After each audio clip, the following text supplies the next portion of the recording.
Been bright and breezy on Mark Your Card, and as we draw towards the end of it, there's just time to talk to owner Geoff Keeys, who joins me in the rain. Sorry the weather's not better for you, but thanks for coming along. It's good to see you, Geoff. Pleasure. I just wanted to ask you, well, first of all, because you've got a runner in the last race, which is a Newcomers race, what you can tell us. Not a lot other than he is absolutely determined not to run. Right. We've owned him for 3 years. Okay. We have got to the stage where he's been ready for a run on at least 3 or 4 occasions, and he normally finds something to prevent him doing it. We actually heard him in his stable, I think on the phone to God this morning, complaining that he thought that Warwick was going to be off, and what's he going to do to find his excuse? He's a lovely big horse. We loved him when we got him, and it's just a very, very long wait.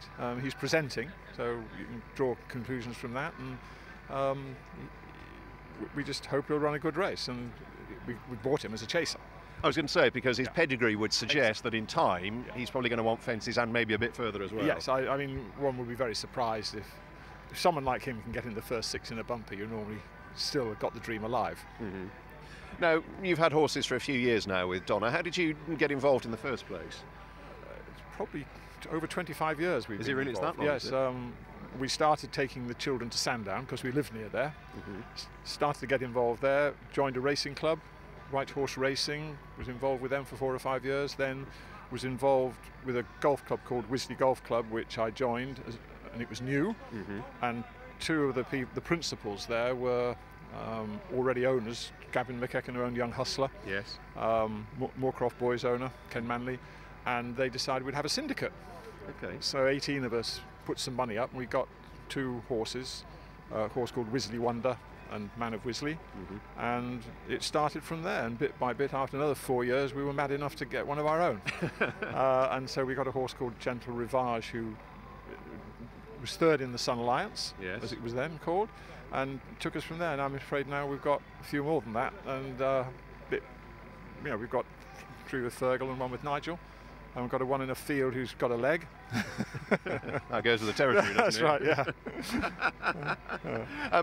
Was it that landmark moment when you had your first runner in your own colours?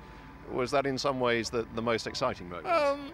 I think with racing, to us it's about being part of it all. I mean, I own every horse in Nigel and Fergal's yard. You know, that's how it in the end, and that's part of the fun of it. Yes. But you know, having our own horse was an inevitable progression, I think, in the end from where we started. And I think, as ever, the gods of racing make sure that your first horse is a good one. Yes.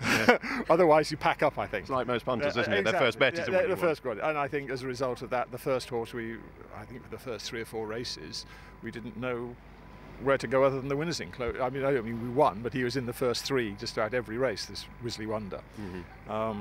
And I remember the very first time we went racing with Peter Skew, and he won. And my wife Donna was sent off to the secretary's office to collect the prize money, and they said, "You don't know much about this game, do you?"